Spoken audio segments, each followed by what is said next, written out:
Dr. Russell Moore is a prominent theologian, author, and the editor-in-chief of Christianity Today. His most recent book, Losing Our Religion, An Altar Call for Evangelical America, has been well received by critics across the spectrum of faith and politics. On this episode of Recollecting Carter, I got a chance to talk with Moore about how the relationship between evangelical Christianity and American presidential politics has changed from Carter's era to now.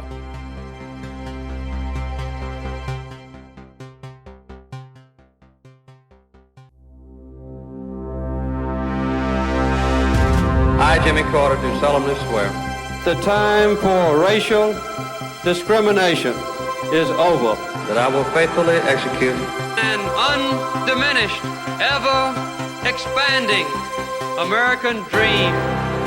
the office of President of the United States The struggle for human rights overrides all differences of color or nation or language.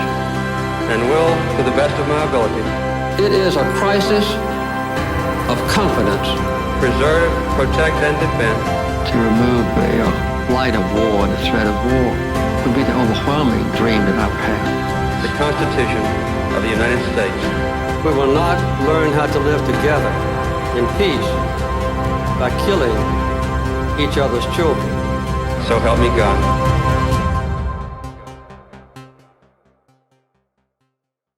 Dr. Moore, thank you so much for being with me. I would like to start by asking you to share a little bit about your time with President Carter in 2016. Can you tell me a little bit about that? He contacted me and said, if you're in Atlanta at some point, stop by. So I did. I thought he wanted to talk about, because at the time he had done several initiatives trying to unite Baptists across a lot of the differences that we have. So I thought he was planning something like that and wanted to talk to me about it. But when I arrived, he said, well, I just wanted to pray with you and pray for you. And he did. And then we spent a long time reminiscing about Southern Baptist denominational stuff that really almost nobody in the world would know about. So it was really fun for me to talk about specific people of the past and initiatives of the past. He talked about the Bold Mission Thrust campaign in SBC Life, and I believe 78 was the pivotal year for that. And he said, I was going to serve on it, but I couldn't because of my job at the time. And I thinking your job at the time, 1978, was President of the United States. But it was mostly because there had been so many news articles kind of in rolling phases of President Carter leaving the Southern Baptist Convention. I assumed maybe that it would be about that, but it was not. It was nostalgia and affection.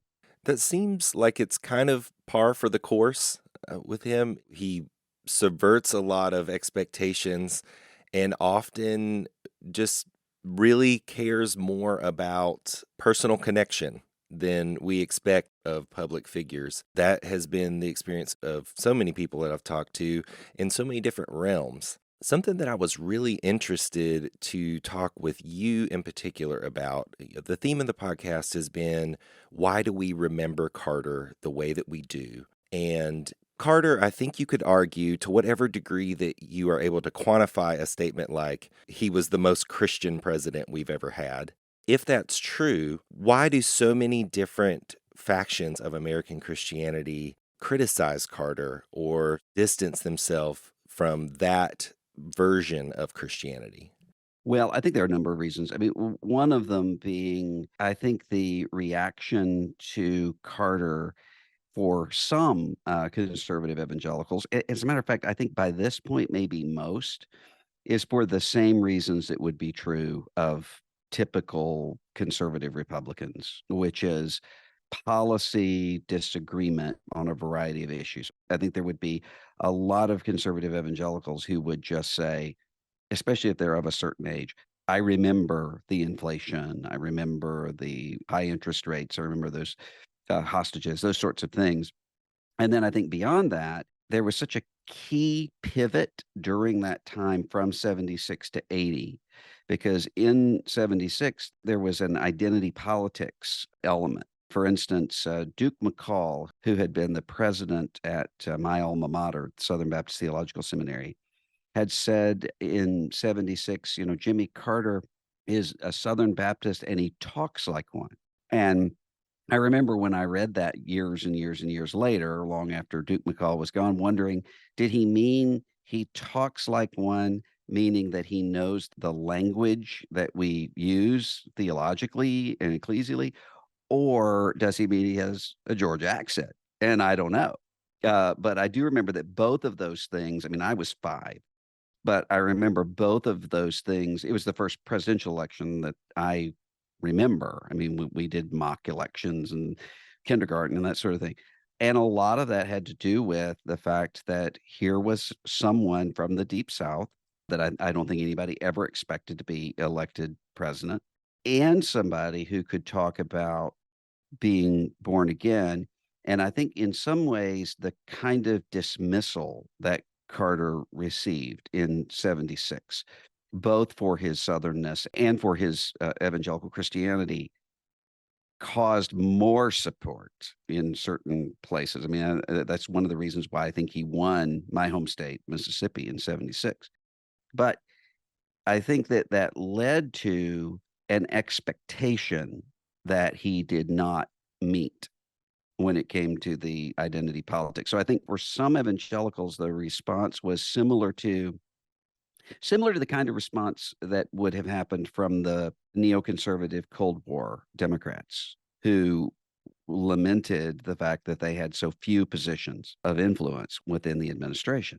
I think a similar thing was going on there. So I think the typical sort of conservative Republican evangelical religious right response to Carter would be he was elected with piety, but then he staffed the administration with Midge Costanza types rather than, Pat Robertson supported him in 76, but rather than those sorts of types and without requisite balance. So I think there's that. And then as you go after the Reagan years or on into the Reagan years, you have Carter becoming much more predictably progressive on a lot of the cultural issues.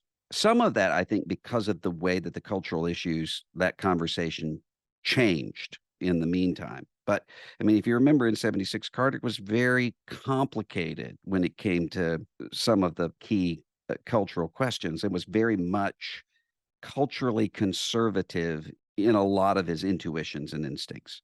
So I think that as the 80s and 90s went on, there was a reaction also to that from some of them. That's really interesting, and it's a different perspective on what a lot of the guests on the podcast have shared. Most of my guests were more, traditional academic historians, but kind of one of the main themes that emerged was the influence during the rise of conservative media during the Reagan era. Most people remember that Reagan did beat Jimmy Carter as a debater and won politically. But when we really think about our memory of Carter, it might be even more important to think about the rise of figures like Rush Limbaugh, who needed a foil in their early days, and the power of that conservative media to shape our memories and our perspectives. How does that narrative fit with what you found and what you wrote about in your recent book that's been really well received, Losing Our Religion? Do you see a similar trend in American Christianity? And how does Carter, do you think, fit into that narrative? Well, there were several things going on at once. I mean, one of those things being there was a fissure happening in Carter's denomination at the time, and mine, the Southern Baptist Convention, that most people didn't see. Externally, one wouldn't have really even known that there was this sort of brewing conflict. And I think that Carter became almost a parable of those divisions, a sort of the Carter-Reagan split. So I think there was that going on. And then I think there were some factors that came in. So for instance, often what one would hear from the 80s on was something along the lines of, well, Jimmy Carter was a Sunday school teacher, and we would gladly have him teach Sunday school, but we don't want him to be president of the United States because those are not the same responsibilities and jobs, which of course is true in the sense that personal piety or personal new birth does not give competency. Just because someone is a prayer warrior doesn't mean that he or she should have the nuclear code. So that instinct, I think, was grounded in something that was really old particularly in the Baptist tradition of we will ally ourselves with Thomas Jefferson, even though we certainly don't want to have him teach Sunday school. Now, the problem with that is that as time went on, that morphed into not just we don't expect a president to share our religious convictions, to we don't expect a leader to have personal character. And in some ways, it became well, I don't say in some ways, it totally became actually the opposite of that, which is to say a lack of personal piety and character and restraint is actually a plus, because that means that you're going to have somebody who's not going to be timid in fighting one's enemies. And by enemies here, I don't mean foreign enemies, I mean culture war enemies within the country. So that shifted quite a bit in American life. And in some ways, Carter would often be an illustration that would be used of that. So when I would be arguing with people about Donald Trump at the beginning of the emergence of Trump, often the people who were Trump supporting evangelicals, often somewhere along the line, they would say something like, well, Jimmy Carter was a pious Sunday school teacher, but that's not what we want. And so you kind of go from what I think is a very reasonable, whatever somebody thinks about it, it certainly is not the case that Jimmy Carter's new birth should have guaranteed him evangelical Christian votes. The identity politics part of that broke up, and I think in some ways for good reasons. That's a very different question than seeing Sunday school teacher it wasn't just being a Sunday school teacher is not enough to guarantee competency, to being Sunday school teacher is a detriment. So you would often have even that language of Trump's not a Sunday school teacher, or he's not a choir boy, that sort of language that from evangelical Christians as a way of praising Trump. And so I think that shifted quite a bit in the period between 76 and now.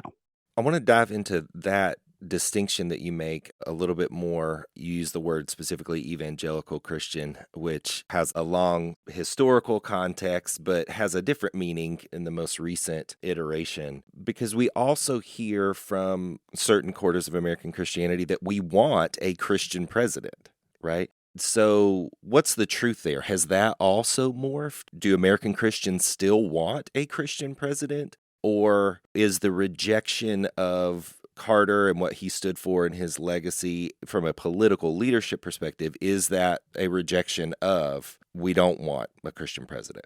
What many people want is a Christian president in terms of cultural identity. So if you think of, for instance, right before we're recording this, Donald Trump talked about putting a religious test on immigrants to the country. If they don't like our religion, then we don't want them to come in here.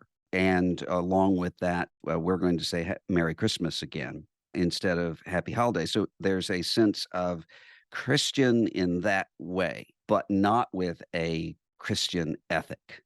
I think that's where so it's almost the complete mirror image of the Carter years in that sense. I think all the time there was a line that happened talking about some religious figure in America where someone said, this is somebody who would rather live in a neighborhood of atheists with Christmas trees than in a neighborhood of Somali Christians. And what they meant was there's that sense of cultural identity of Christian nationalism that's external and doesn't result in internal transformation. I think that there are a lot of people for whom that's the case. If American Christianity has in many ways rejected the lessons that Carter could teach us, what should we go back and relearn? What should we remember in a different way? How should American Christians remember President Carter in your estimation? Well, what I would not want is for Carter to be the test case, because I think what we need are two healthy factions in American life. And so I think what we need are more progressive people who nonetheless are committed to we're one country and we are bound by constitutional principles and so forth. And we need more conservative people who are saying we're one country, we're not going to go toward authoritarianism or anything like that. If we did have those two healthy groups of people, they would still disagree about Jimmy Carter quite a bit. They would still say, or most in the more conservative faction, who would say, I would never vote for Carter. But they would still have a sense of a need for personal character, which is what happened with the evangelicals who voted for Reagan. It wasn't a sense of we want to move to kind of the stakes are so high, we're going to have an amoral presidency, regardless of what anyone thinks of Reagan. He portrayed himself, and I think accurately, as someone with a sense of moral compass and character. So there wasn't that kind of a divide. I'm not sure that I would want to say I would want Carter to be the model or Reagan to be the model. I think we need Reaganites who are willing to live with live with the Jimmy Carters in their world and vice versa. And that's what we don't have right now when you have this sense of politics is siege and warfare, and somebody's going to completely win and somebody's going to completely lose. That's, I think, where we get into a really dangerous place. Anything else you want to add about Carter, whether it be from your shared specific Southern Baptist heritage or just anything else you'd like to add? Well, I think one of the things that I mentioned this a little bit earlier, but one of the things that's really remarkable is how odd Carter seemed in 76 to most of not just secular America, but a lot of mainline Protestant America. And so if you think of, for instance, the infamous Lust in My Heart conversation, I mean, whatever somebody thinks of Jimmy Carter, this is completely non-controversial in a subculture of evangelical Christianity. I mean, it's a direct quotation from Scripture. There was other parts of that caused cultural conservatives to have problems, like giving an interview with Playboy in the first place, but not that. And so a lot of what one sees in the 76 campaign really is a foreboding of some of the inability to even understand one another in American life going forward. And Carter, at least in 76, was able to bridge that, but not forever. Well, thanks so much for taking the time to be on the show. I really appreciate you sharing your perspective. Thanks for having me.